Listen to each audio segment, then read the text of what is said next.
नमस्ते दोस्तों। और आज का जागृति 40 दिन का मेडिटेशन का प्रोग्राम का छठा दिन और आज का विषय है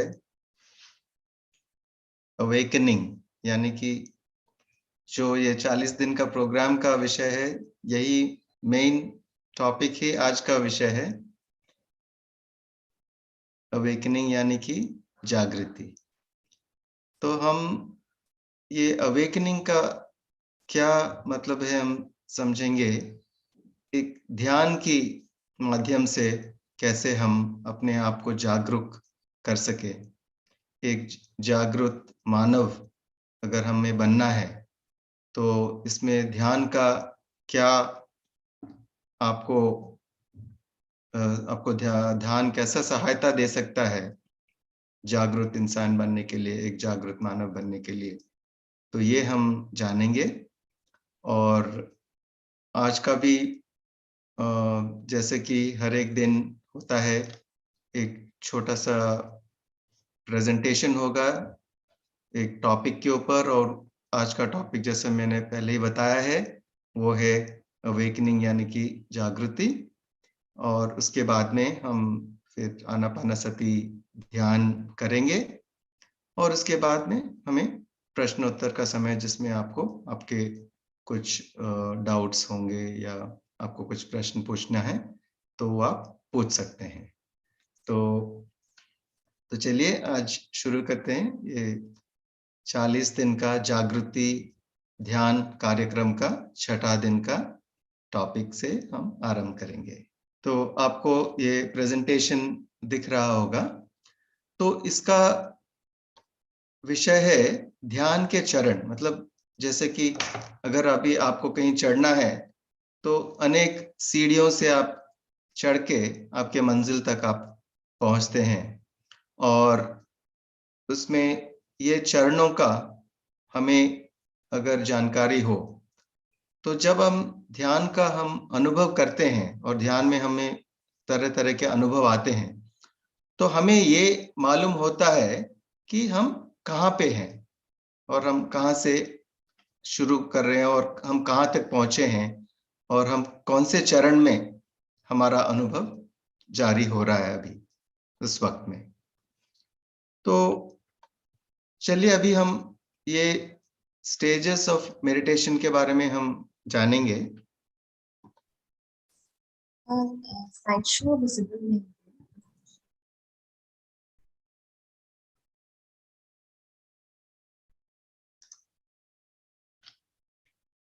So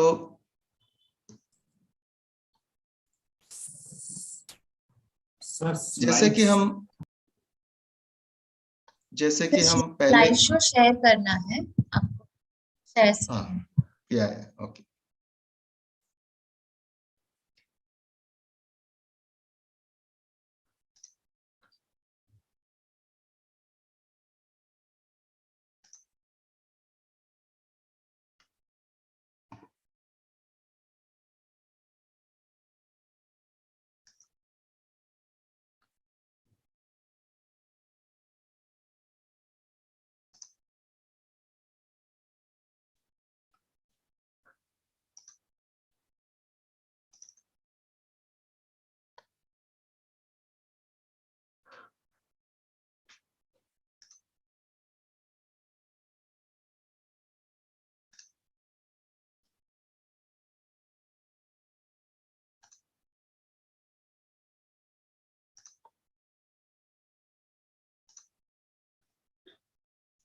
ओके अभी आपको yes sir visible slide show आपको विजिबल होगा। तो फिर हम स्टार्टिंग के स्लाइड तक वापस जाएंगे। ओके तो इसमें ध्यान के चरण, ये है आपका आज का विषय। ध्यान अवेकनिंग में ये ध्यान के चरण के बारे में हम जानेंगे। तो सबसे पहला ये है कि हम ये सीख चुके हैं कि ध्यान क्या है। ध्यान है मन से मन रहित स्थिति।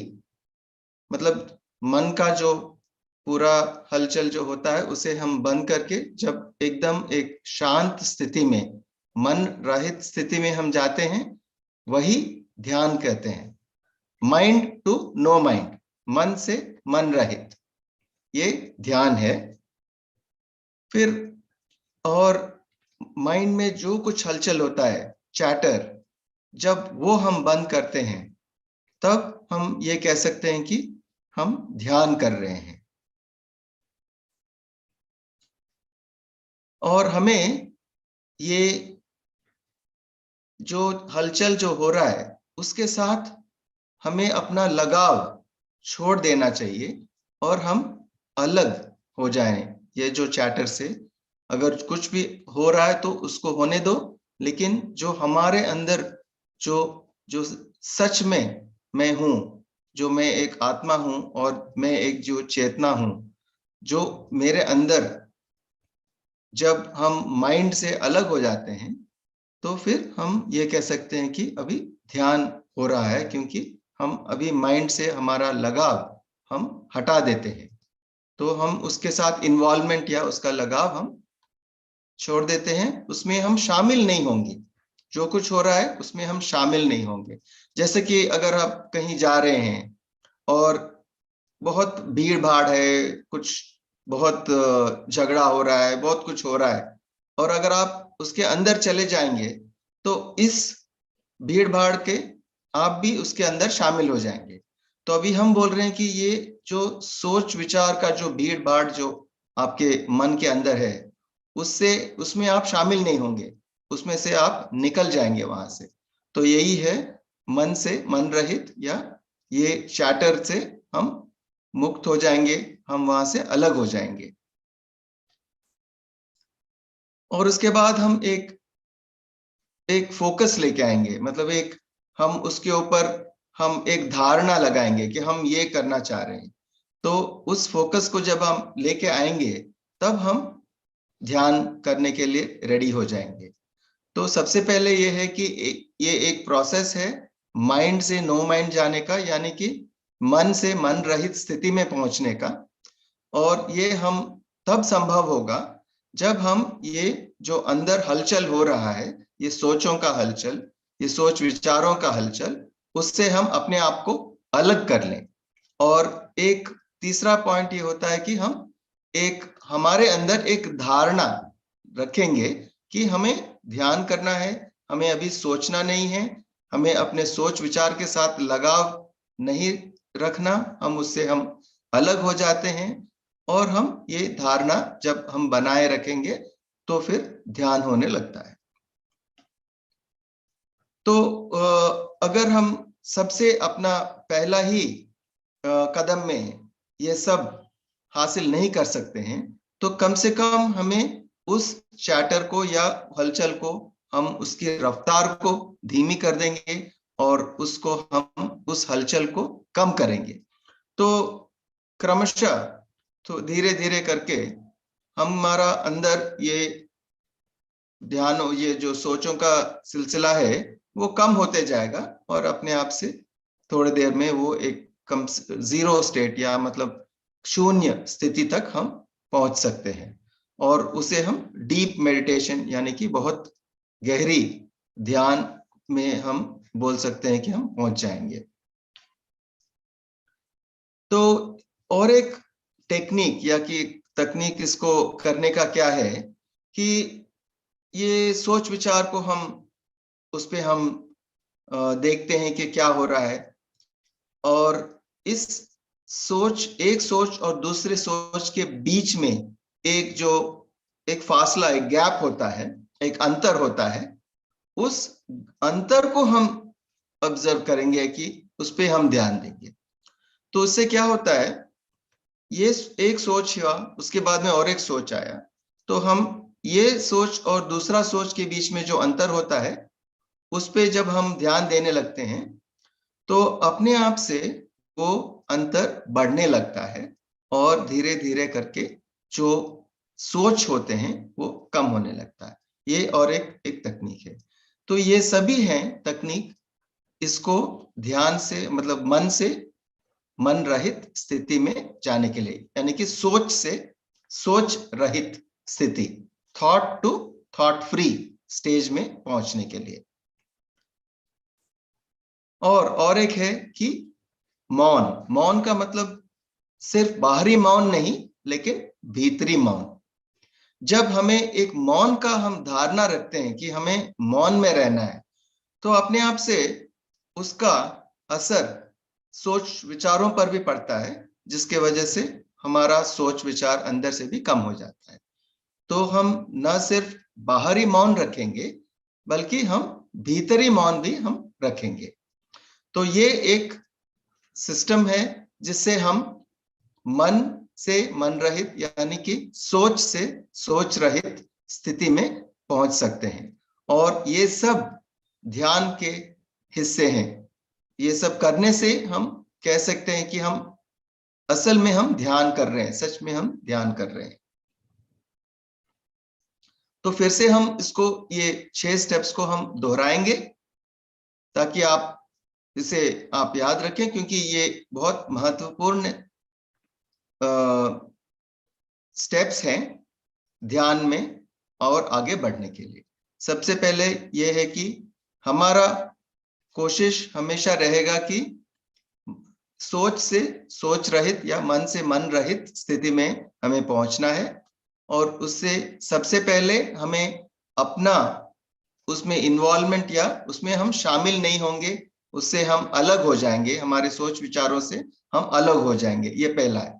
दूसरा ये है कि हम एक धारणा लेके आएंगे कि ये हम इसको हमें करना है, ये ध्यान करना है और हम अभी ध्यान में बैठे हुए हैं।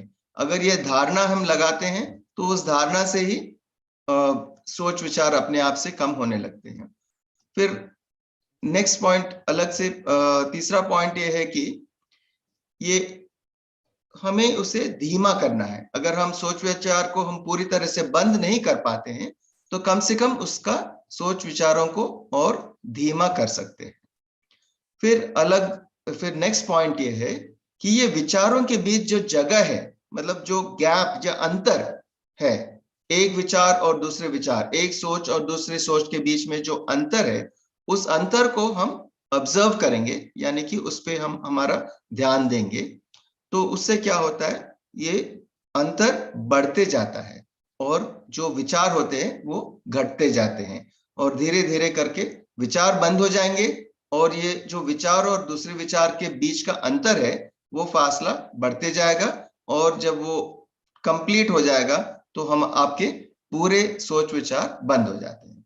और आखिरी पॉइंट ये है कि हमें ना कि बाहरी मौन, लेकिन भीतरी मौन भी हमें रखना है। और इससे एक मौन का एक धारणा होता है हमारे अंदर कि हम मौन में हैं और मौन आवश्यक होता है ध्यान के लिए।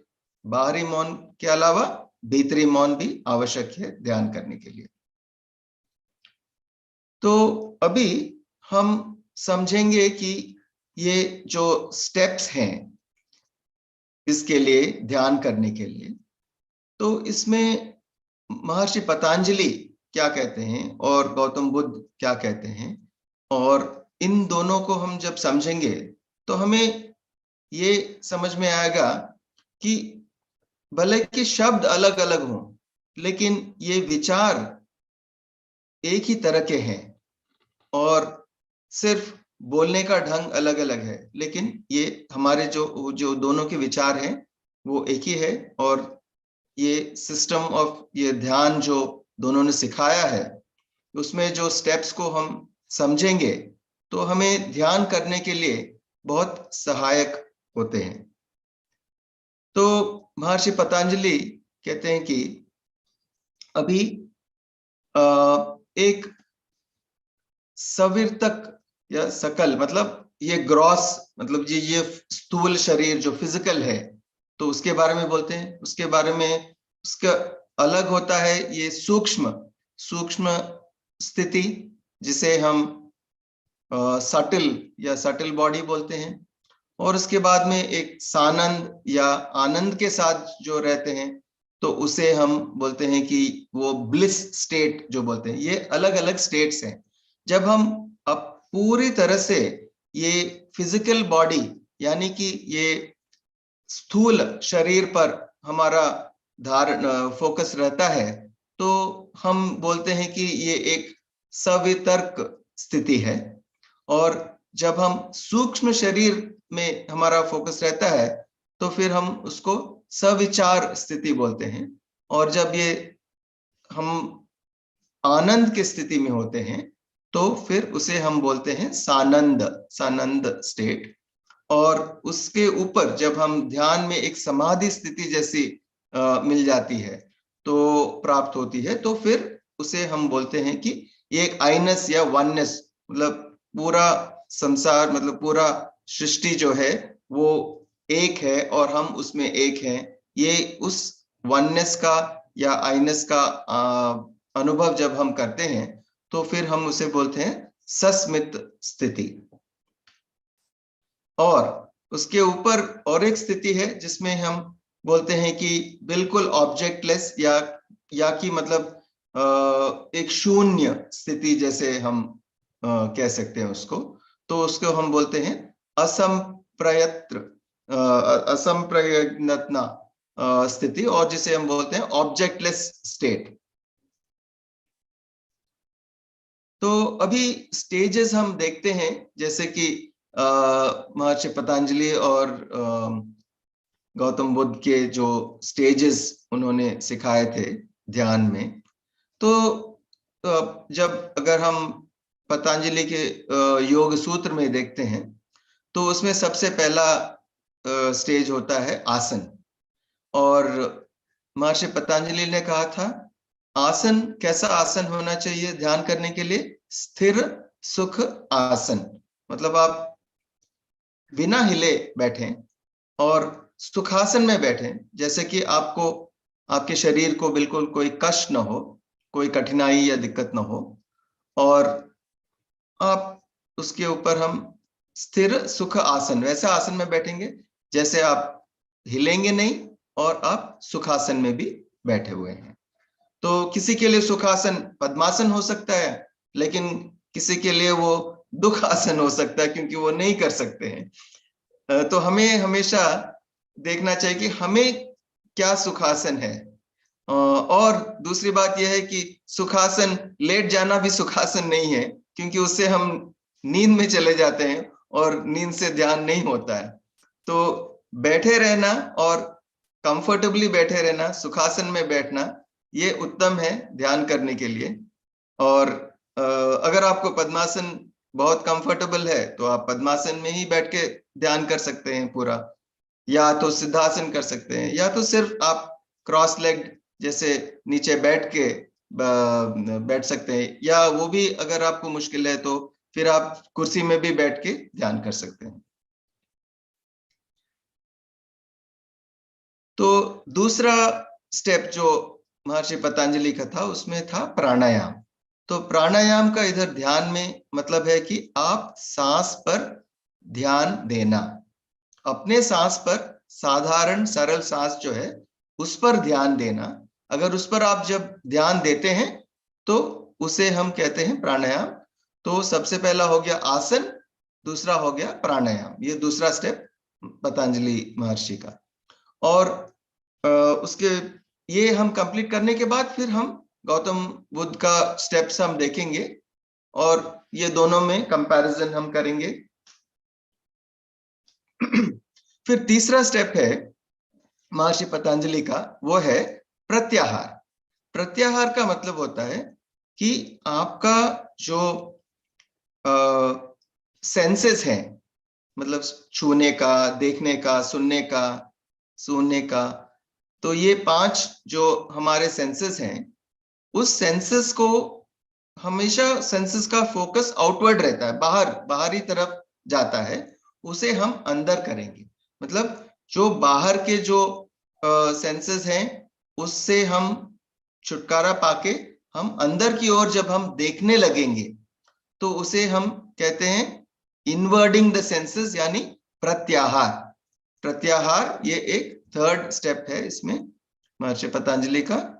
और ये प्रत्याहार जब हम करते हैं तो और हम गहरी ध्यान में जा सकते हैं, क्योंकि जब तक हम मानो कि कोई शब्द, कोई साउंड हो रहा है बाहर और हम उस पे हमारा ध्यान जाता है, तो हम अंदर का ध्यान हम नहीं कर पाते। तो इसलिए ये जो सेंसेस को हमें एक तरह से बंद करना है। जैसे अगर हमें रोशनी नहीं चाहिए तो हम बत्ती बंद कर देते हैं, वैसे ही जब हम ये बाहरी सेंसेस को हम बंद कर देते हैं तो फिर अपने आप से ध्यान और गहरी हो जाती है। तो उस स्टेज को हम बोलते हैं प्रत्याहार। तो सबसे पहला हम बैठते हैं सुखासन में, स्थिर सुख आसन, वो आसन हो गया। फिर उसके बाद में हम करेंगे सांस पर ध्यान देना। तो ये दोनों ही काफी नहीं है गहरे ध्यान में पहुंचने के लिए। तो बहुत लोग सोचते हैं कि बस हम आसन में बैठ जाएं और सांस पर ध्यान देंगे तो फिर ध्यान हो गया, लेकिन वो तो बस पहला और दूसरा स्टेज है। उसके बाद में अगला स्टेज है कि हमें ये सेंसेस को, जो बाहरी सेंसेस है, उसको हम शट डाउन करके हम अंदर की ओर आपका ध्यान लेके जाएं, और वो हो गया प्रत्याहार। और उसके बाद में अगला स्टेप है धारणा। तो ये तीन करने के बाद हमें एक धारणा, हमेशा एक ध्यान करते समय हमेशा एक धारणा रहनी चाहिए कि अभी हम ध्यान कर रहे हैं। क्योंकि आपको अगर ये धारणा नहीं होती है तो फिर मन इधर उधर भटकने का चांसेस ज्यादा रहता है। तो अपने आप से इधर उधर सोच विचार आना सब आने लगते हैं। तो हमें चौथा ये है कि हमें धारणा रखनी चाहिए कि हम अभी ध्यान कर रहे हैं, हम अभी बैठे हुए हैं ध्यान करने के लिए, और कुछ नहीं करेंगे, सिर्फ ध्यान करेंगे। तो ये एक चौथा स्टेप हो गया, तो चौथा स्टेज हो गया। और उसके बाद में पांचवा होता है फिर ध्यान तब होने लगता है, मतलब जब आप आसन में बैठेंगे, फिर सांस पर ध्यान देंगे, उसके बाद में प्रत्याहार करेंगे, यानी कि सेंसेस को, इन बाहर के सेंसेस को शट डाउन करके आप अंदर की ओर झांकने लगेंगे, और उसके बाद एक धारणा रखेंगे कि अभी हम ध्यान कर रहे हैं, फिर जाके ध्यान होता है। इसलिए पांचवा स्टेप उन्होंने लिखा है कि पांचवा स्टेज ध्यान का स्टेज लिखा है, जिसमें ध्यान होता है। और उसके बाद में जब आप ये ध्यान, ये पांचों स्टेप, मतलब 1 2 3, आसन, प्राणायाम, प्रत्याहार, धारणा और ध्यान सभी करेंगे, और काफी वक्त तक जब हम करेंगे तो फिर हमें समाधि की स्थिति हो सकती है। वो भी मैं कह रहा हो सकती है, क्योंकि ये सब अगर आप सही करेंगे और सही वक्त तक करेंगे तो फिर समाधि की स्थिति को हम अनुभव कर सकते हैं। और अगर ये जरूरी नहीं है कि सबसे पहले बैठ जाए, एक दिन बैठ जाए और एक ही दिन में हमें समाधि की स्थिति की अनुभव हो सकते हैं। हमें साधना करना है, मतलब एक दिन करना है ध्यान, फिर अगला दिन करना है, फिर अगला दिन करना है। तो हर एक दिन हमारा ध्यान का जो एक्सपीरियंस है, जो अनुभव है, वो और गहरी होती जाएगी, और एक स्टेज आएगा जब हम ये समाधि की स्थिति प्राप्त कर सकते हैं। इसका मतलब ये नहीं कि ये 1 2 3 4 5 6 और 1 2 3 4 5 6 ये स्टेप्स पूरे एक ही दिन में, एक ही साथ में हो सकते हैं। हो सकता है कि आपको ये 1 2 3 शायद आप कर लें। कभी कभी क्या होता है, हम आसन और प्राणायाम में ही काफी दिन उसी प्रैक्टिस में या उसी अभ्यास में हम रहते हैं। उससे हमें ये कुछ नहीं होना चाहिए कि हमारा प्रोग्रेस नहीं हो रहा है, हम ज्यादा ध्यान नहीं कर पा रहे हैं, क्योंकि जो भी करें बिल्कुल उसके ऊपर हम एक डेडिकेशन के साथ, अगर आप अपना पूरा जी जान उसमें लगा के जब आप करेंगे तो आप अपने आप से नेक्स्ट स्टेज तक पहुंच जाएंगे। तो ये दो अगर आप ठीक करेंगे तो अपने आप रेडी हो जाएंगे प्रत्याहार के लिए। और प्रत्याहार भी अगर आप करने लग जाएंगे तो फिर आप एक धारणा लगाने के लिए, उसके बाद से ध्यान होगा, और ध्यान सही ध्यान होगा और गहरा ध्यान होगा। और जब ये गहरा ध्यान आप करते जाएंगे तो आपको इवेंचुअली समाधि की स्थिति भी हो सकती है। तो ये महर्षि पतंजलि का जो उन्होंने स्टेजेस समझाया था। तो अभी हम देखते हैं कि गौतम बुद्ध और इन दोनों को मैं बहुत बड़ा ये ध्यान शास्त्र के शास्त्रज्ञ हम मान सकते हैं, क्योंकि इतना अच्छा विश्लेषण ध्यान का, मतलब स्टेप बाय स्टेप कि ये स्टेप में क्या होता है, इस स्टेप का मतलब क्या होता है, इसमें क्या क्या होता है, इसको इतने अच्छा तरह से पूरा उसको एक डिटेल में जैसे उन्होंने लिखा है और समझाया है, शायद ही किसी और ने इतना रिसर्च ध्यान पे किया होगा। इसलिए हम इन दोनों को एक उत्तीर्ण मानते हैं ध्यान के विषय में।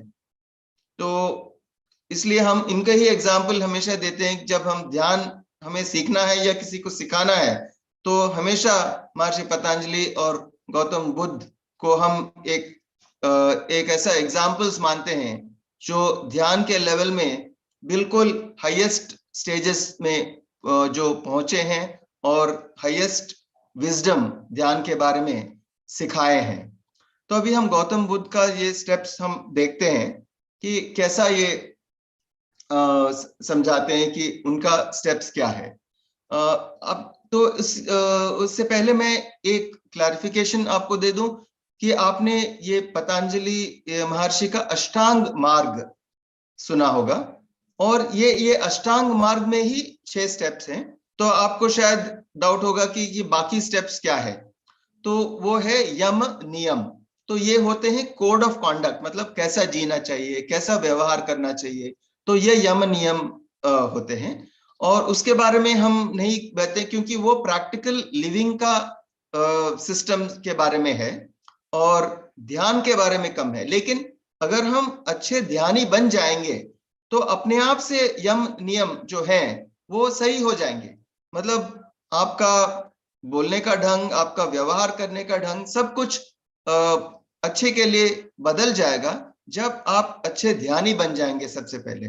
तो ये 6 स्टेप्स जो हैं और वो 2 यम नियम के साथ मिला के जो 8 स्टेप होते हैं, इसी को पतंजलि महर्षि का अष्टांग मार्ग माना जाता है। उनका जो सिखाया हुआ अष्टांग मार्ग ध्यान के बारे में यही है। तो उसके बाद में हम गौतम बुद्ध के ये आनापानासति के स्टेजेस के बारे में हम देखते हैं। जो उनका मेडिटेशन का सिस्टम है आनापानासति, यानी कि अंदर आने का और बाहर जाने का जो सांस का जो सिलसिला है, जब अंदर आने का और बाहर जाने का, ये दोनों को हम एक साथ, हम उन दोनों के साथ हैं, मतलब हमारे इन ब्रेथ के साथ हैं और ब्रेथ के साथ हैं। मतलब जो इनहेल और एक्सहेल दोनों के साथ हम एक ही साथ हमारा ध्यान जब रहेगा तो अपने आप से ध्यान होता है। तो ये आसन और प्राणायाम दोनों को अगर हम मिला के देखेंगे तो उसमें ये आनापानासति का ही 2 स्टेज हम बोल सकते हैं। तो आसन, प्राणायाम, प्रत्याहार और ध्यान, धारणा, ये 4 स्टेप, अगर हम 3 स्टेप अगर देखेंगे, आसन, प्राणायाम और प्रत्याहार, ये 2 को हम आनापानासति में ही जोड़ सकते हैं। मतलब आनापानासति जो प्रोसेस है, अपना इन ब्रेथ और आउट ब्रेथ के साथ रहना, यानी कि हमारा अंदर का श्वास और बाहर के सांस के साथ हम रहेंगे, तो ये तभी पॉसिबल होगा जब आप सही आसन में बैठेंगे और प्राणायाम करेंगे, मतलब सांस पर ध्यान देंगे और प्रत्याहार करेंगे। ये 3 करेंगे तो आनापानासति होगा। तो ये 3 का इक्विवेलेंट है हमारा आनापानासति का स्टेज जो गौतम बुद्ध ने सिखाया था। और उसके बाद में जब ये धारणा जब हम करते हैं और ध्यान होता है तो उसे हम कहते हैं विपश्यना। तो जो विपश्यना का स्थिति है, तो गौतम बुद्ध के सिस्टम में सिर्फ 3 स्टेजेस हैं। 3 स्टेज, एक स्टेज है आनापानासति, दूसरा स्टेज है विपश्यना और तीसरा स्टेज है निर्वाणा। तो यहाँ पे हमें 6 दिखाई दे रहे हैं और यहाँ पे हमें 3 दिखाई दे रहे हैं। लेकिन इसको हम समझ सकेंगे ऐसे कि आसन, प्राणायाम और प्रत्याहार तीनों मिला के आनापानासति का स्टेज होता है, और धारणा और ध्यान दोनों मिला के विपश्यना का स्टेज होता है, और समाधि और निर्वाण दोनों एक ही होता है, क्योंकि समाधि की स्थिति में ही आपको निर्वाण की अनुभूति या उस स्थिति का अनुभूति होता है।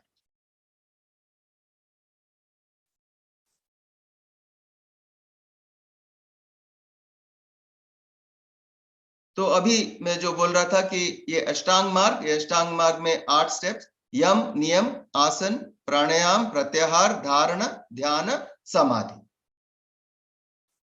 और गौतम बुद्ध के स्टेजेस में आनापानसति, और उसके बाद में ये अलग स्टेजेस जो हैं उसको हम बोलते हैं कायानुपासना, वेदानुपासना, चित्तानुपासना, धम्मानुपासना और विपස්සना, ये और फाइनली निर्वाण। तो इसके बारे में हम थोड़ा और जानेंगे। तो आनापानसति होता है जब हम आसन, उसके बाद में प्राणायाम और प्रत्याहार, ये 3 करते हैं तो आनापानसति होता है। और इसमें और थोड़ा और इन डेप्थ गौतम बुद्ध ने बोला था कि एक स्टेज होता है कायानुपासना। तो ये कायानुपासना में क्या होता है, हम अपने शरीर के अंदर जो सेंसेशंस होते हैं, मतलब जो कुछ होता है, मतलब कहीं पे आपको कहीं दर्द हो रहा है, कहीं आपको जैसे करंट पास हो रहा है, या तो कहीं आपको ऐसा लग रहा है कि वहां पे गर्मी महसूस हो रही है, तो कहीं ठंडक महसूस हो रहा है, कहीं पर लग रहा है कि आपका शरीर भारी हो रहा है, कहीं तो वैसा कहीं लग रहा है कि आपको एकदम हल्का महसूस हो रहा है। तो ये सब हमारे शरीर के अंदर के सेंसेशंस हैं। ये शरीर के जो सेंसेशंस को जब हम उसका अनुभव हम करते हैं और उसे हम देखते हैं, तो उसे हम बोलते हैं कायानुपासना। तो उसके बाद में नेक्स्ट स्टेज होता है एक होता है कि वेदानुपासना। वेदानुपासना का मतलब हमारे अंदर के जो इमोशंस हैं, जो हमारे भाव हैं, तो उसे हम जब देखते हैं तो उसे हम वेदानुपासना बोलते हैं।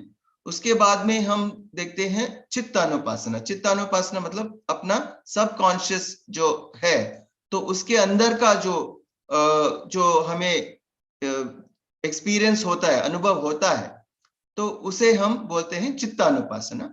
तो उसके बाद में फाइनल होता है एक धम्मानुपासना। धम्मानुपासना मतलब हमारे अंदर कुछ इंसाइट्स आते हैं, कुछ नए कॉन्सेप्ट्स आते हैं, तो उसे हम बोलते हैं धम्मानुपासना। तो ये एक स्टेजेस हुआ मेडिटेशन के स्टेजेस। तो अभी हम जब आज ध्यान करेंगे तो इस सब पॉइंट्स पर आप देखेंगे कि क्या क्या हो रहा है आपके अंदर, ये दोनों आप देखेंगे। ये बॉडी के अंदर जो चेंजेस हो रहा है या सेंसेशंस आप अनुभव कर रहे हैं, या उसके बाद में आपके इमोशंस कैसे आ रहे हैं, आप सिर्फ उसके बारे में आप सोचना शुरू मत कीजिए, क्योंकि जब आप सोचने लग जाते हैं तो ध्यान बंद हो जाता है, और उसको हम और अभी ध्यान नहीं कह सकते हैं। ध्यान का मतलब है सोच रहित, बिना सोच के, थॉट फ्री। तो एक आपको समझना है कि किसी चीज को ऑब्जर्व करना एक बात है और उसके बारे में सोचना अलग बात है। तो ये आप बहुत ध्यान से सुनिए। किसी चीज को हम बोलते हैं कि इसको बस देखो, परखो क्या हो रहा है, लेकिन उसके बारे में सोचो मत। मुश्किल है, क्योंकि जब हम कुछ देखते हैं तो हमारी आदत है कि हम उसके बारे में सोचने लग जाते हैं। तो ध्यान में आपको अनुभव सिर्फ उसको देखना है दूर से। तो इसलिए उसको हम गौतम बुद्ध ने एक बहुत अच्छा नाम दिया है उसको, अनुपासना। तो ये अनुपासना का मतलब क्या है, उपासना क्या है और अनुपासना क्या है। उपासना का मतलब है देखना, और अनुपासना का मतलब है थोड़ा देखना। मतलब उसको अब ज्यादा नहीं देखेंगे, थोड़ा देखेंगे। तो एक बहुत अच्छा तरीका है इसको समझाने का, जिसे गौतम बुद्ध के जैसे पुरुष और महाशास्त्रज्ञ, ध्यान शास्त्र में एक सबसे उत्तीर्ण शास्त्रज्ञ जो है, वही ऐसे डिस्क्रिप्शन दे सकते थे कि अणु होता है जैसे कि एटम, बहुत छोटा। तो आप जब ये उपासना, जो ये देखने का सिलसिला है, उसे हम देखेंगे बट कम देखेंगे। तो फिर ज्यादा क्या देखेंगे, हमारे सांस को देखेंगे, हमारे श्वास का जो प्रक्रिया जो चल रहा है, तो उस पर हमारा टोटल ज्यादा फोकस रहेगा और थोड़ा हमारा अवेयरनेस जाएगा इस एक्सपीरियंसेस के अंदर, जैसे कि शरीर के अंदर क्या हो रहा है, हमारे भावों के साथ क्या हो रहा है, वेदानुपासना, फिर चित्तानुपासना और धम्मानुपासना। आपके अंदर से कुछ इंसाइट्स आ रहे हैं, कुछ कॉन्सेप्ट्स आ रहे हैं, तो उस पे भी आप ध्यान देंगे, लेकिन सोचेंगे नहीं, बस उसको बस ऑब्जर्व करेंगे। तो यही एक रिफाइनमेंट है, क्योंकि अगर ये रिफाइनमेंट हम समझ सकते हैं और उसे हम प्रैक्टिस कर सकते हैं तो हमारा ध्यान बहुत ही गहरा पहुंच सकता है। कई बार क्या होता है, लोग एक दो स्टेजेस में ही रह जाते हैं, बहुत सालों वही करते जाते हैं, क्योंकि ये ज्यादा डीपर जो पॉइंट्स हैं उसकी साधना में वो नहीं जाते हैं और इसलिए उनका ध्यान ज्यादा डीप नहीं पहुंच पाता है। तो हमारी कोशिश यही रहेगी कि ये पूरे स्टेजेस हम अच्छी तरह से एक्सपीरियंस करें, जिससे कि हम ध्यान का लाभ और ज्यादा हमें ध्यान का लाभ और मिले और हमारा ध्यान का जो अनुभव है वो और भी और साधना और अच्छी तरह से आगे बढ़े। Okay, so thank you friends. अभी हम ध्यान शुरू करेंगे और अभी आप सबको मालूम है कि ध्यान में कैसे बैठना है। सुख आसन में कुर्सी में बैठे हों तो आपकी एंकल्स को क्रॉस करें, हाथ में हाथ रखो, उंगलियों में उंगली, और अगर आपके पास चश्मा है तो उसे निकाल दें और आंख बंद कर लें।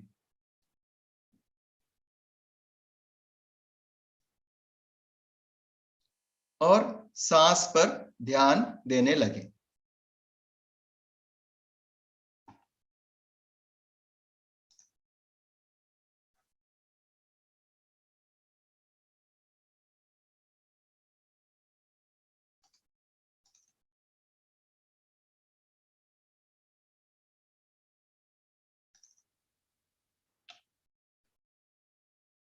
सुखासन में बैठिए और सांस पर ध्यान दीजिए।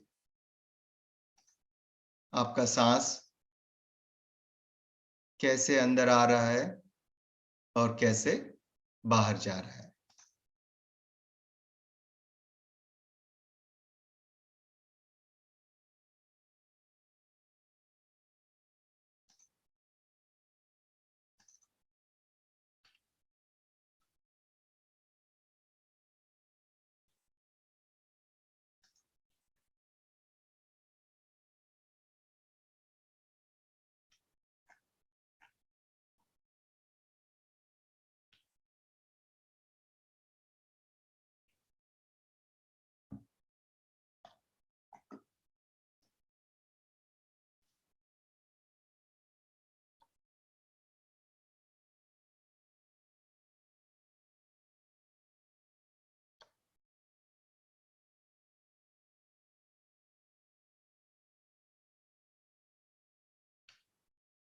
कोई भी गहरी सांस लेने की जरूरत नहीं और सांस को छोटा करने की भी जरूरत नहीं।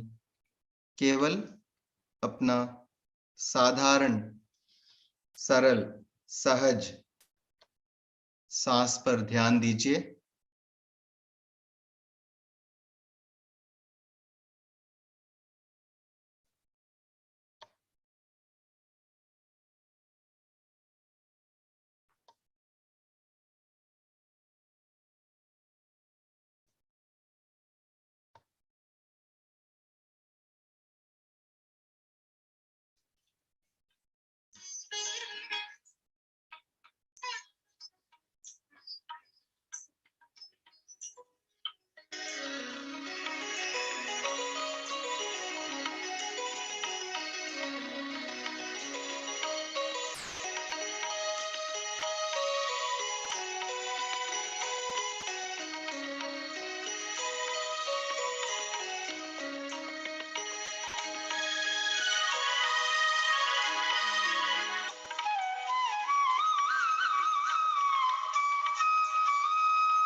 सांस पर ध्यान देना वही ध्यान है।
अभी आप अपने बाहर की इंद्रियों को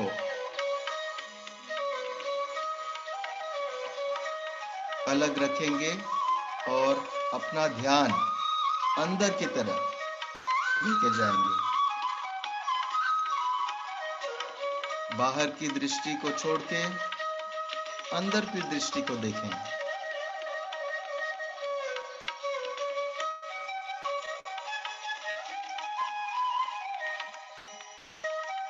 बाहरी इंद्रियों को छोड़कर आप अपना ध्यान को अंदर की तरफ मोड़ेंगे। यही प्रत्याहार का स्टेज है।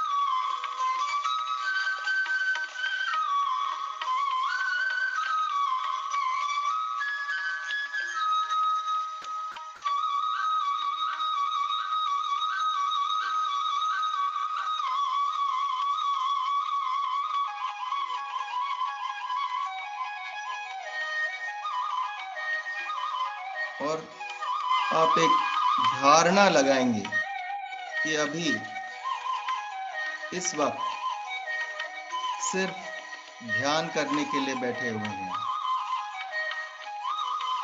ना कुछ सोचना है, ना कुछ समझना है, ना कुछ करना है।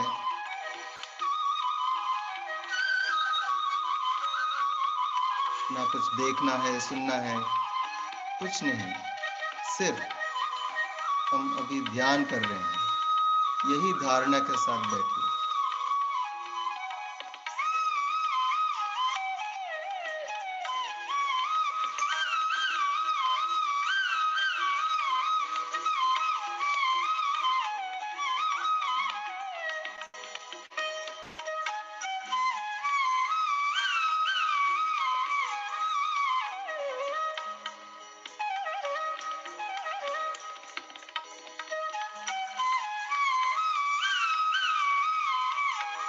जब ये सब कर लें तो फिर आपके अंदर कुछ अनुभव होने लगेंगे। आपके शरीर के अंदर कुछ अनुभव होगा, उससे आप थोड़ा देखें।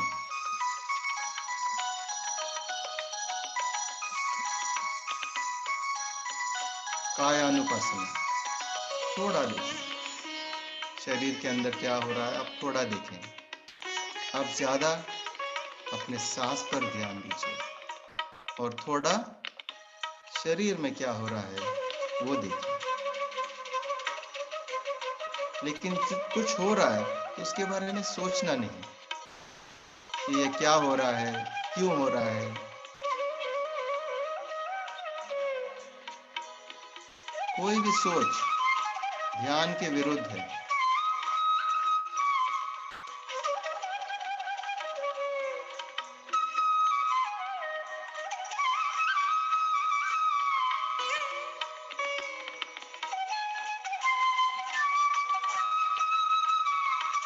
और क्योंकि आप एक धारणा के साथ बैठे हैं कि ध्यान करना है, वो धारणा आपको हमेशा याद दिलाते रहता है कि अभी सोचने का काम नहीं है, सिर्फ ध्यान करने का।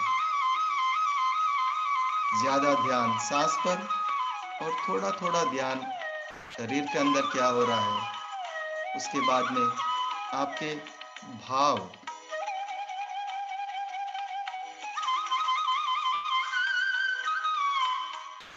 यानी कि इमोशंस, उनको भी सिर्फ थोड़ा देखो।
प्रत्याहार एक बहुत ही महत्वपूर्ण चरण है,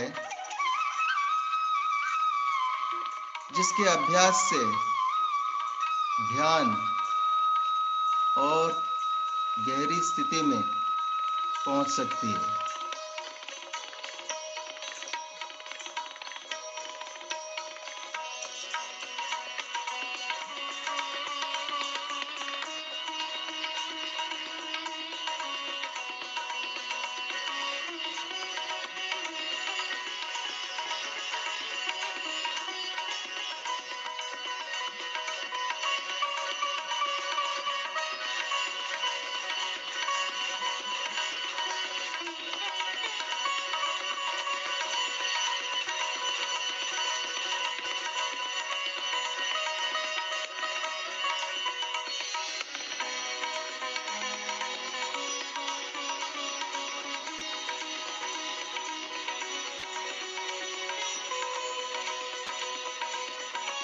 कोई भी कार्य सकुशल करना है तो दृढ़ संकल्प की आवश्यकता है।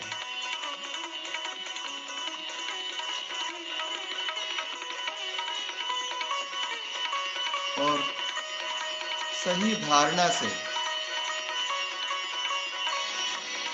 ये हम कर सकते हैं।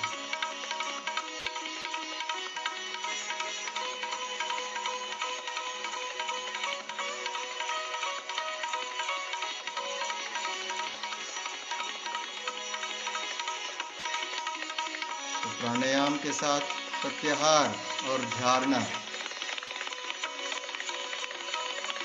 ये तीनों का अभ्यास जब हम करते हैं तो फिर सही ध्यान, गहरी ध्यान हो सकता है।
आप शरीर में क्या महसूस कर रहे हैं वो थोड़ा देखो, और आपके भाव क्या आ रहे हैं आपके अंदर से,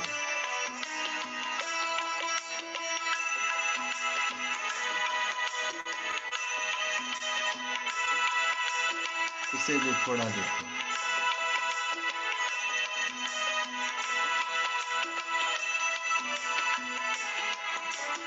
निरंतर ध्यान में अपने सांस पर ध्यान हमेशा रहना चाहिए।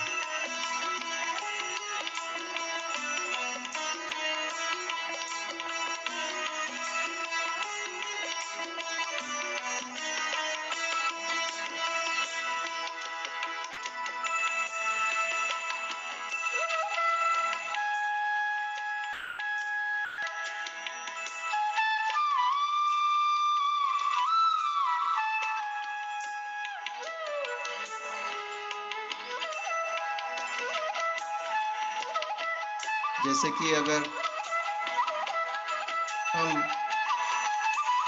कार या कोई वाहन सड़क पर चला रहे होते हैं तो हमारा ज़्यादातर ध्यान सड़क पर और आगे की ओर रहना चाहिए और थोड़ा थोड़ा ध्यान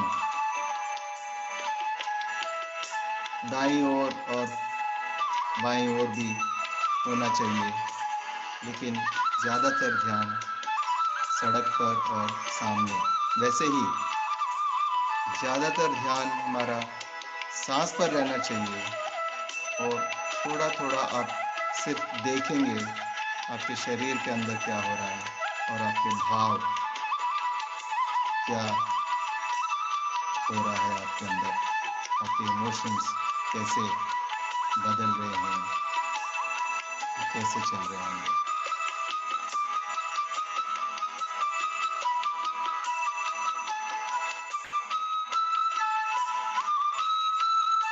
अगर हम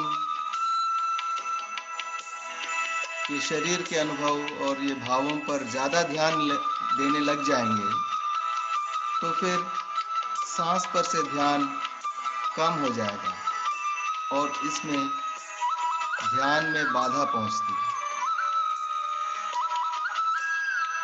ये साधारण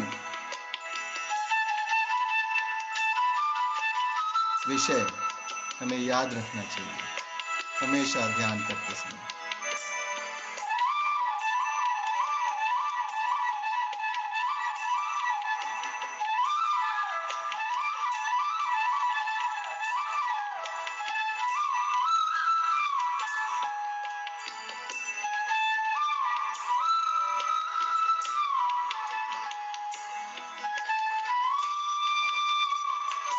महर्षि पतंजलि और गौतम बुद्ध जैसे बहुत ग्रेट मास्टर्स वर्षों साधना करके इसको एक ऐसा वैज्ञानिकों की तरह से एक शास्त्र का रूप दिया है, इसलिए हम इसे ध्यान शास्त्र कहते हैं, जिससे कि सब कुछ साफ हमें समझ सकते हैं कि कौन से चरण में हमें कैसा अनुभव होता है।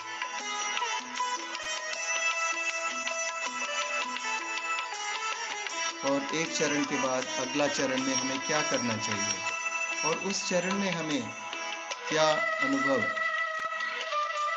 या अनुभूति हो सकती है।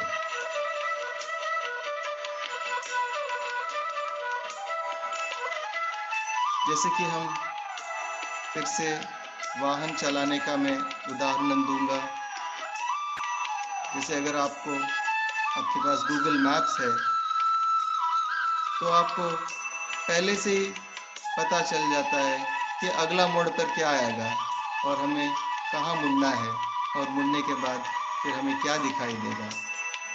वैसे ही हमें ये दो मास्टर्स के सिखाए हुए ये जो चरण हैं, इसे अगर हम समझ और याद रखें तो हमें ध्यान के हर एक मोड़ पे पहले से पता हो जाता है कि अभी आगे क्या होने वाला है और इससे हमारी ध्यान की साधना और बहुत गहरी हो जाती है।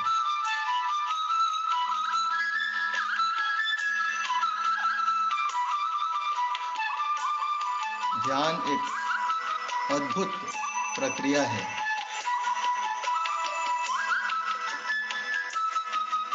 जिससे हमें इतने तरह के लाभ होते हैं, मानसिक रूप से, शारीरिक रूप से और हमारे भावों को भी हमारे नियंत्रण में रखने का सहायता देता है। शरीर का स्वास्थ्य बढ़ता है और हमारा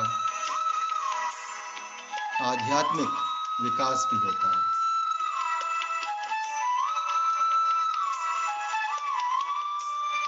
क्योंकि मानव में 4 मुख्य विशेष एस्पेक्ट्स होते हैं। एक ये भौतिक शरीर, दूसरे भाव, तीसरे सोच विचार और चौथा हमारे आत्मा। तो ध्यान एक ऐसा प्रक्रिया है जिससे ये चारों दिशाओं में हमें फायदा होता है। शारीरिक स्वास्थ्य, मानसिक स्वास्थ्य और भावों का स्वास्थ्य और आत्मा का विकास सब होता है। जैसे कि हमारे भौतिक शरीर को आहार की आवश्यकता होती है, वैसे ही हमारी आत्मा को ध्यान की आवश्यकता होती है।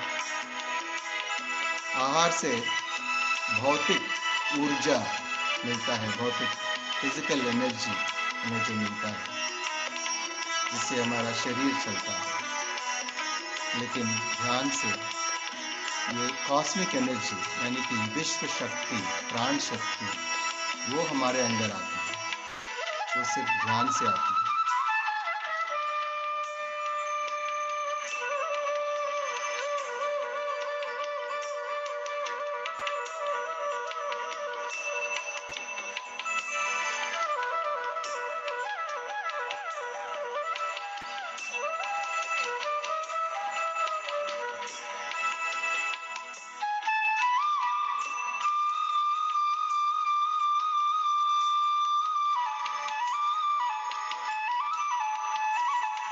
और 10 मिनट।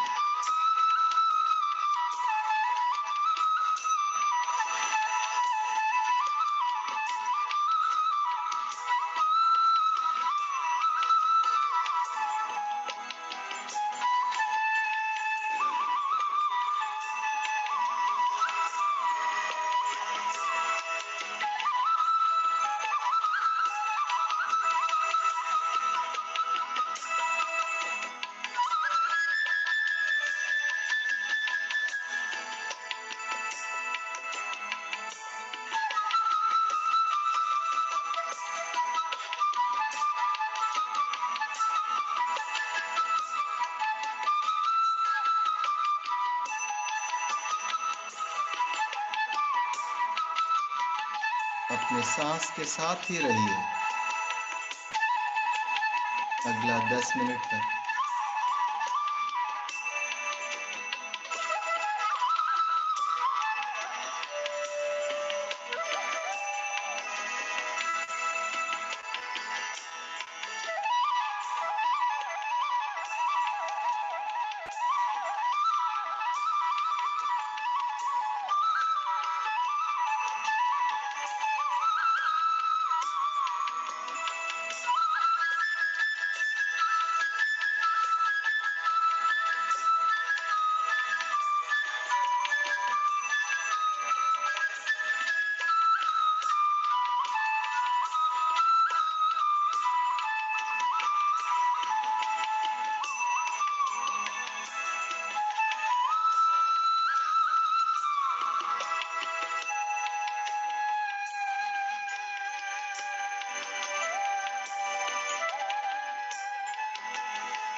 आज हम ये धारणा लेके बैठे हुए हैं कि बहुत गहरी स्थिति में पहुंचना है आज के ध्यान में।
और 5 मिनट।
दो मिनट और।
1 मिनट और।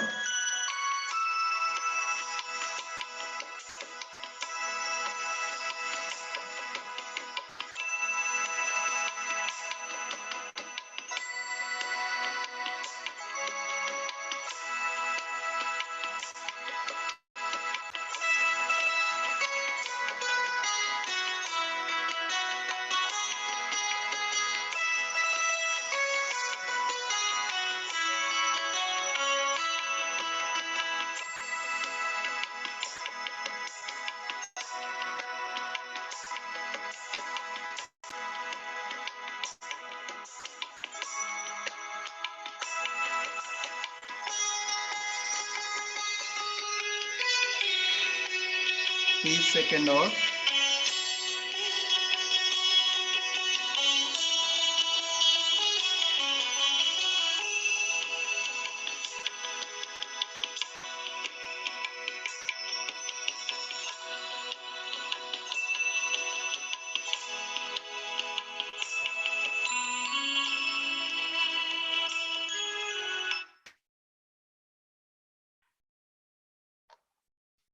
दस सेकंड और।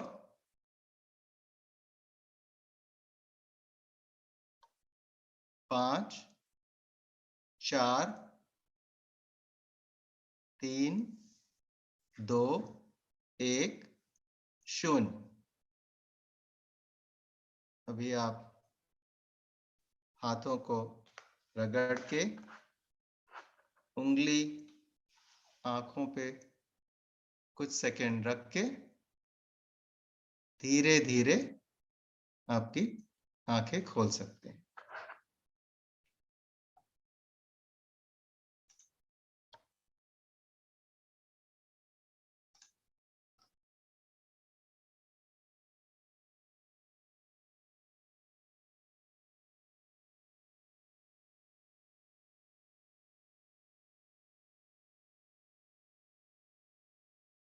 तो जिनको अपना अनुभव शेयर करना है या कोई प्रश्न पूछना है तो कृपया Zoom में अपना हैंड रेज करें ताकि आपको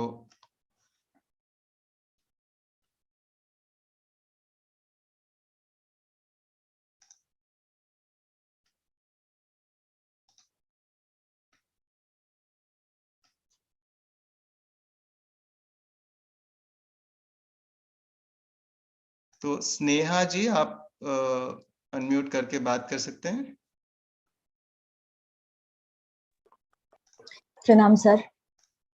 प्रणाम सर, बहुत अच्छा अनुभव रहा और आपने बहुत अच्छे तरीके से आज ध्यान करवाया, लेकिन उस दौरान आज के ध्यान में मेरा डॉगी आज मेरे को बहुत मतलब आके और बीच में जैसे होता है ना कि एक पुश करना, और फिर भी उस दौरान ध्यान की जो प्रक्रिया मेरे कानों में मैं सुन रही थी आपके द्वारा, तो मैं सुनती रही और आंखें खुली थी उस दौरान थोड़ी देर के लिए, 2 सेकंड के लिए, क्योंकि उसको थोड़ा सा मेरे को हटाना था और सुनती रही मैं। तो सुनने के दौरान मुझे सफेद कमल जो है अपने सर के ऊपर, बाद में बहुत गहरे ध्यान में उतर के, और जिस प्रक्रिया को आपने बताया कि सांसों पे भी ध्यान रखना है, बॉडी में जहाँ पेन हो वहां पे भी ध्यान देना है, तो जहाँ जहाँ मेरे को कमर में पेन हो रही थी तो मैंने उसको भी प्यार से स्वीकार किया, उसको देखा, ज्यादा नहीं लेकिन थोड़ा, जैसा आपने मुझे बताया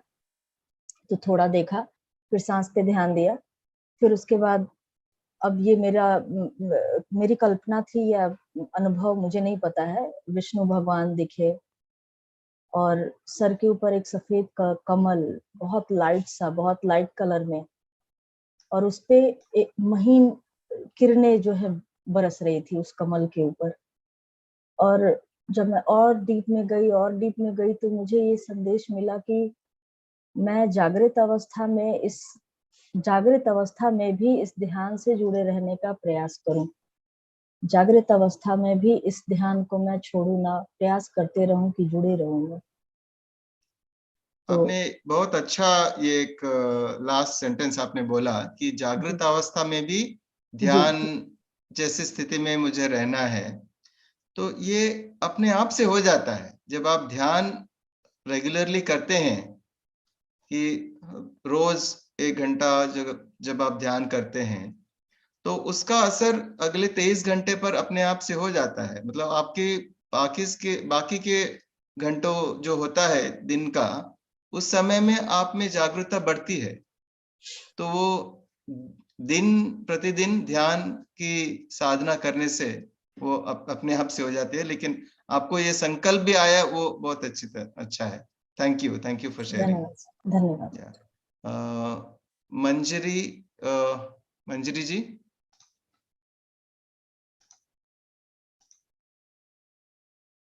आप अनम्यूट करके बात कर सकते हैं। हाँ ये सर, आत्मा नमस्ते। नमस्ते सर, ये जो अपना सेशन शुरू हुआ है, इसमें हाँ। अलग अलग तरीके से रोज के कुछ कुछ अनुभव आ रहे हैं सर। और ओके तो जैसे ही हम लोगों का ध्यान शुरू हुआ, वैसे ही एकदम हरियाली वनराई वगैरह ऐसा दिखने लगा। और ओके आगे चलते चलते चलते एकदम से ऐसा प्रकाश आने लगा, एक पूरा हरा भरा झाड़ और एक प्रकाश, और उसमें सर लक्ष्मी नारायण की मूर्ति मुझे दिखाई दी। और पूरे ओके समय तक वो साथ चलते चलते, और फिर आखिर में वो जैसे आशीर्वाद देते हुए ऊपर की ओर चली गई सर। बहुत अच्छा, thank you for sharing. Thank you. और शायद आप वीडियो ऑन नहीं कर रहे थे, इसलिए हम आपको देख नहीं पाए थे। अच्छा सर, इसका कुछ अर्थ होगा तो बताइएगा। तो ध्यान में कई कई तरह के अनुभव आते हैं और उसका अर्थ आपको खुद ढूंढना है। यही ध्यान में होता है, क्योंकि आपको जो अनुभव होता है और दूसरा का अनुभव होता है, हर एक व्यक्ति के लिए अनुभव अगर सिमिलर भी हो, लेकिन उसका अर्थ अलग अलग होता है। तो आपको खुद ध्यान में ही पूछना है कि इसका अर्थ क्या है, और आपको ये समझना है। ठीक है, थैंक यू। और Kavita ji, you have to unmute and speak. Yes, now we can hear you. It was हाँ, really beautiful. नहीं आप हिंदी में बात करें, सॉरी ये हिंदी प्रोग्राम है। हाँ। आपका जो पूरा विश्लेषण था और ये जिस तरह आपने पूरा समझाया, बहुत ही सुंदर था। एंड थैंक यू, उसके लिए बहुत बहुत धन्यवाद। एक मेरा जो प्रश्न आया वो ये है कि जैसे हम ध्यान करने के टाइम आपने बोला है कोई भी आपका इमोशन हो या कुछ भी आपको अनुभव हो, उसको आप ऑब्जर्व करें। हाँ राइट। तो इसमें जैसे आप कह रहे हैं हम फील ना करें, इमोशन को फील ना करें, बट ऑब्जर्व करें। एक नहीं सॉरी, 1 सेकेंड, मैं आपको क्लैरिफाई करूंगा। हमने ये नहीं बोला था कि फील मत करो। अच्छा। उसको ऑब्जर्व करो, उसको फील भी करो, लेकिन उसके बारे में सोचो मत। अच्छा, तो फील भी कर सकते हैं। हाँ, तो जैसे फीलिंग तो क्योंकि इमोशन का मतलब ही फीलिंग है। तो अगर आप फील नहीं कर सकते तो इमोशन ही नहीं होगा वो। अच्छा, तो आप उसको फील करेंगे, उसको बस ऑब्जर्व करेंगे, देखेंगे, थोड़ा देखेंगे। और अगर आप ज्यादा देखेंगे तो उसके बारे में सोचने लग जाएंगे। तो सोचना नहीं है, उसको थोड़ा देखना है। तो जो कुछ हो रहा है उसको होने दो और उसको देखना है बस। तो जैसे हमको कुछ ऐसे प्रेम की भावना आई या डिवोशन की भावना आई, भक्ति की भावना आई, तो इसको हम फील कर इसको हम ऑब्जर्व करेंगे, लेकिन उसके बारे में सोचेंगे नहीं, क्योंकि जब हम सोचेंगे तो फिर उसके अंदर चले जाएंगे और हमारा सांस से ध्यान हट जाएगा, अपने आप से हट जाएगा। तो फिर ध्यान खत्म हो जाएगा। तो हमें इसलिए मैक्सिमम हमारा ज्यादा ध्यान जो है सांस पर रखना चाहिए, और बाकी के जो एक्सपीरियंसेस जो आते हैं उस पर थोड़ा थोड़ा रखना चाहिए। तो ये प्रैक्टिस के साथ आता है। जैसे मैंने एग्जांपल दिया था कार ड्राइविंग का, तो आप टोटल ओनली रोड पे नहीं करेंगे, थोड़ा लेफ्ट और राइट भी देखना है। लेकिन आप पूरा लेफ्ट और राइट देखेंगे तो क्या होगा? एक्सीडेंट होगा, राइट? वैसे ही इधर भी होता है। तो जैसे ये पॉजिटिव भावनाएं हैं, भक्ति की है या प्रेम की है, तो इसको हम और अंदर तक अब्सॉर्ब नहीं करना चाहिए क्या? नहीं, बस उसको थोड़ा ही देखना है बस। Okay, thank you, thank you. Ruby जी।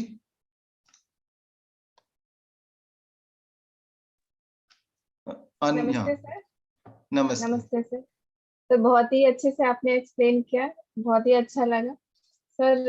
एक चीज मुझे ये पूछना था कि जैसे कि जब हम लोग ध्यान करते हैं, बेसिकली मैं मेरे लिए बहुत पूछ रही हूँ, तो मैं जब भी वैसे तो मेरे बॉडी में पेन नहीं होता, बट जब ध्यान करती हूँ तो मसल्स क्रैम्प, नी पेन, सारी चीजें सर एकदम से स्टार्ट हो जाती है। तो हाँ, फिर वो ध्यान की स्थिति नहीं आने पाती है, मतलब गहरा ध्यान नहीं लगने पाता है। तो सर ओके। जस्ट आपने बहुत ज्यादा बहुत फिर नी अच्छा, पेन जैसा। हाँ, आपने बहुत ही अच्छा प्रश्न पूछा। जैसे कि मैंने सबसे पहले क्लास में बताया था कि जब हम ध्यान करते हैं तो जब हम सांस पर ध्यान देने लगते हैं और सोच विचार बंद होता है, तो हमारे अंदर ये कॉस्मिक एनर्जी या प्राण शक्ति अंदर आने लगती है। और ये कॉस्मिक एनर्जी जो है वो हमारे अंदर के ब्लॉक्स को क्लियर करना शुरू करता है। और जब ये ब्लॉक क्लियर होने लगते हैं तभी हमें दर्द का महसूस होता है। जैसे कि आपको कोई घाव है तो आप उसको छोड़ दिए ऐसे ही, तो थोड़ा अपने आप से दर्द कम हो गया। लेकिन जब आपको उसको ड्रेसिंग कराने के लिए जाते हैं तो फिर दर्द बहुत होता है, क्योंकि उसको हम क्लीन करते हैं ना, तो फिर उस पर रुई डालते हैं, टिंचर डालते हैं, सब कुछ डालते हैं, तो कितना दर्द होता है। तो वैसे जब ये कॉस्मिक एनर्जी हमारे अंदर आके ये हमारे अंदर का जो एनर्जी ब्लॉक्स है, जो एनर्जी में रुकावटें हैं, जैसे कि हमारे जैसे खून के जैसे आर्टरीज में जैसे ब्लॉक्स होते हैं, हार्ट में ब्लॉक्स होते हैं, वैसे ये एनर्जी सिस्टम में हमारे ब्लॉक्स यानी कि रुकावटें होती हैं। तो उसको क्लियर ये कॉस्मिक एनर्जी करता है, और जब वो करता है तो हमें ये दर्द का अनुभव होता है। तो उससे आपको खुश होना चाहिए, क्योंकि आपके ब्लॉक्स क्लियर हो रहे हैं। तो आप इसलिए आपको ध्यान में बाधा इसलिए लग रहा है क्योंकि उससे आपको शायद डर या एक कंसर्न हो रहा होगा कि ये पेन क्यों हो रहा है, और उस सोच में आप जा रहे हैं। लेकिन अभी आप निश्चिंत रहिए, उसके बारे में कुछ सोचना नहीं है, कुछ भी नहीं है। जो पेन हो रहा है उसको थोड़ा थोड़ा ऑब्जर्व करो बस, और अपना सांस पे ध्यान देते रहो। तो इससे क्या होगा, ये ब्लॉक्स क्लियर होते जाएंगे और कुछ दिनों में क्या होगा, आपको वो पेन्स बंद हो जाएंगे। और ये इस बात का प्रूफ है कि ये ब्लॉक क्लियर हो रहा है क्योंकि ये पेन आपको सिर्फ ध्यान में ही होता है। अगर ये कोई और फिजिकल पेन या कुछ होता तो फिर आपको ध्यान से पहले होता, ध्यान से बाद में भी होता। जी। क्योंकि ये सिर्फ ध्यान में ही हो रहा है, क्योंकि ध्यान के टाइम में ही हमको कॉस्मिक एनर्जी आता है। ये उस बात का भी प्रूफ है कि ध्यान में ही हमारे अंदर कॉस्मिक एनर्जी आता है। अगर आपको कॉस्मिक एनर्जी ध्यान नहीं करते के टाइम में भी अगर आता तो उस टाइम में भी आपको वो पेन होता। तो जैसे नेक रोटेशन करने की फिर इच्छा होने लगती है, या फिर लेग को स्ट्रेच करने की इच्छा होती है, तो वो चीज करना चाहिए या थोड़ा नहीं जो करना बॉडी मूवमेंट्स अपने आप से होते हैं तो उसको भी होने दो, और उसको भी सिर्फ देखो मतलब आंख खोलो, बिना आंख खोले आप उसको महसूस करो बस। चाहिए? Okay, thank you. Thank you so much. तो आपका यस, इसी को कंटिन्यू कीजिए और आपका ब्लॉग सब क्लियर हो जाएंगे। थैंक यू सर जो अंदर जाने के लिए बोलते हैं कि आप अपने हाँ, हाँ, अंदर जाइए, तो सर वो हाँ, अंदर कैसे जाते हैं सर, थोड़ा सा ये क्लियर कर दीजिए। ठीक है। तो अंदर जाने का मतलब है, जैसे पतंजलि महर्षि का एक वो 4th चरण था, उसका पॉइंट था प्रत्याहार।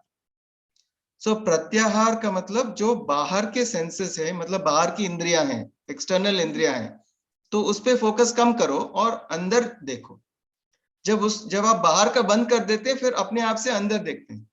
जैसे कि आपके घर में खिड़की दरवाजे सब खुले हैं और आप बाहर देख रहे हैं, और उस सब को आपने बंद कर दिया, तो फिर आपको अंदर ही देखना पड़ेगा, आप बाहर नहीं देख सकते, राइट। तो वैसे ही अभी आप बाहर के सेंसेस को बंद कर देंगे कॉन्शियसली, कि मुझे देखना नहीं है, मुझे सुनना नहीं है, मुझे बाहर के फिजिकल जो इंद्रियां हैं उस पर हमें ध्यान नहीं देना है, तो अपने आप से आपका ध्यान अंदर की ओर जाएगा। वही है प्रत्याहार। जी। प्रत्याहार का मतलब वही है। ओके, ओके, तो जब वो थैंक यू करते हैं सर। अपने आप से आप अंदर चले जाते हैं। थैंक यू, बहुत थैंक अच्छी यू। explain और किया सर। कालीचरण जी,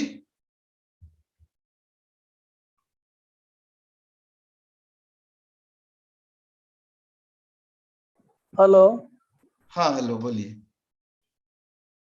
हाँ, आपको म्यूट म्यूट करना हाँ निकालना हाँ, है। हाँ ओके, हाँ हो गया। मैं ये रूबी दीदी का आंसर दे रहा था, कुछ माइंड हाँ मत हाँ करिएगा। मैं 2 साल हाँ से ध्यान में आया हूँ।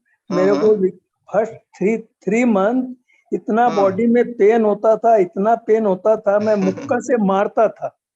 हाँ 3 महीने के बाद मेरा वो पेन निकला। मैंने जर्नी टूवर्ड ट्रूपथ से चालू किया था, JTTP बोल के नाम है। इतना पेन कि मैं आपको शब्दों में बयान नहीं कर सकता। मैं दीवार पे मारता था सिर को, अपने बॉडी को, पेन जाता नहीं था। ध्यान से उठा, पेन गायब। फिर वो पेन मेरा चालू हो गया पंजे से लेके सोल्जर तक, फिर वो भी आस्ते आस्ते खत्म हो गया। मैं रूबी दीदी को कन्विंस करने के लिए हैंडेज किया था कि ये अपने ब्लॉकेज रिलीज होते हैं। मैंने भी उन लोगों से पूछा, एक ही उत्तर दिया जो आपने बताया। उनको क्लियर करने के लिए मैं हैंडेज किया था। बहुत अच्छा है, बहुत अच्छा है कि आप समर्थन कर रहे हैं जो हम सिखा रहे हैं, तो उसका आप समर्थन कर रहे हैं। आपके क्योंकि अनुभव से ज्यादा बड़ा शिक्षक कुछ भी नहीं होता है। बिल्कुल सर। कोई, मैं आपको कितने बार भी बताऊं, लेकिन आप जब अनुभव करेंगे तो उसमें जो आप सीखेंगे वो कोई और नहीं सिखा सकता है। मैं भयंकर पेन से पीड़ित हुआ हूँ, इतना पेन कि आपको शब्दों में बयान नहीं कर सकता, इतना पेन। बट जैसे ही 1 घंटे का सेशन खत्म होता था, मेरा पेन नहीं। तो मैं उन लोगों से पूछता, तो बोले आपका शरीर में पूरा ब्लॉकेज है। वो ब्लॉकेज मेरा 3 महीने में निकला है। 3 महीने के बाद फिर केवल हैंड में रह गया, सोल्जर से लेके पंजे तक, फिर वो भी खत्म हो गया। आज के दिन मेरे मन में कोई विचार नहीं आता जब मैं ध्यान में बैठता हूँ। बहुत अच्छा, थैंक यू फॉर शेयरिंग। धन्यवाद। धन्यवाद सर धन्यवाद आज का लिंक दे दीजिएगा सर। हाँ हाँ हाँ, वो यूट्यूब में है, यूट्यूब में है पूरा। नहीं, आप यूट्यूब का लिंक दे दीजिएगा ग्रुप में, हाँ इसमें तो हाँ, मैं उसको सेव कर लेता, तो मैं इसको रिपीट यस करूंगा daily. Yes yes, okay sir, okay, thank you. धन्यवाद। हाँ, अनुपम जी, अनुपम जी बात कर सकते हैं। नमस्ते सर, बहुत बहुत नमस्ते सर। मेरा एक क्वेश्चन है। आपने ये रूबी दी का क्वेश्चन था, वो मेरा भी क्वेश्चन था पहले, तो वो तो क्लियर हो गया। पर एक ये पूछना है कि हम जब आनापानसति करते हैं, जो हमें पितामह सिखा रहे और आप सब सिखा रहे हैं, तो उसके बाद हम विपासना में भी उसी में चले जाते हैं क्या, या विपासना एक अलग ही प्रतिक्रिया है? मतलब जैसे आपने समझाया, आनापानसति, प्राणायाम, प्रत्याहार, हाँ और फिर ध्यान और समाधि, है ना? तो वो हम हाँ तो मेडिटेशन में भी जब हम आनापानसति करते हैं, तो उसमें भी हम इनमें जा सकते हैं ना, समाधि तक, ध्यान लगा करके फिर समाधि तक। नहीं, जैसे आप अभी वो स्लाइड अभी भी ऑन है, तो अगर आप देख सकते हैं तो आनापानासति के बाद में ये कायानुपासना, वेदानुपासना, चित्तानुपासना, धम्मानुपासना के बाद में विपासना होता है। मतलब अच्छा, और डीपर सीइंग होता है, उसके बाद में निर्वाण। तो मतलब ये एक डेफिनेशन का एक डिफरेंट सिस्टम है, लेकिन आप देख सकते हैं कि दोनों एक ही है। हाँ, तो दोनों पतंजलि, हाँ वही कंफ्यूजन मुझे समझने में लग रहा था कि जैसे कुछ लोग, हम जब अभी सीख रहे हैं, तो कुछ लोग हमसे भी क्वेश्चन करते हैं कि हमने विपासना किया, या विपासना क्या है, आनापानसति क्या है। नो, एक्चुअली मैं बताऊं कि जो विपासना मेडिटेशन जो बोलते हैं, वो इसमें से एक स्टेज को लेके उसको मेडिटेशन का नाम दे दिया है बस। अच्छा अच्छा सर। लेकिन हम बोल रहे हैं कि मेडिटेशन के हर एक स्टेज को, हर एक चरण को हम उसका विश्लेषण करके उसको और डिटेल में हम एक्सप्लेन कर रहे हैं उसके बारे में। ओके सर, समझ में। Thank you so much sir. Thank you. So thank you friends. फिर कल आपसे फिर से मुलाकात होगी, और कल हम और एक टॉपिक लेके आएंगे हम आपके लिए। ये 40 दिन का बहुत हम खुश हैं कि अब इतने लोग इसमें ध्यान में भाग लेने के लिए रोज ये टाइम हम कनेक्ट हो रहे हैं। और धन्यवाद, नमस्ते।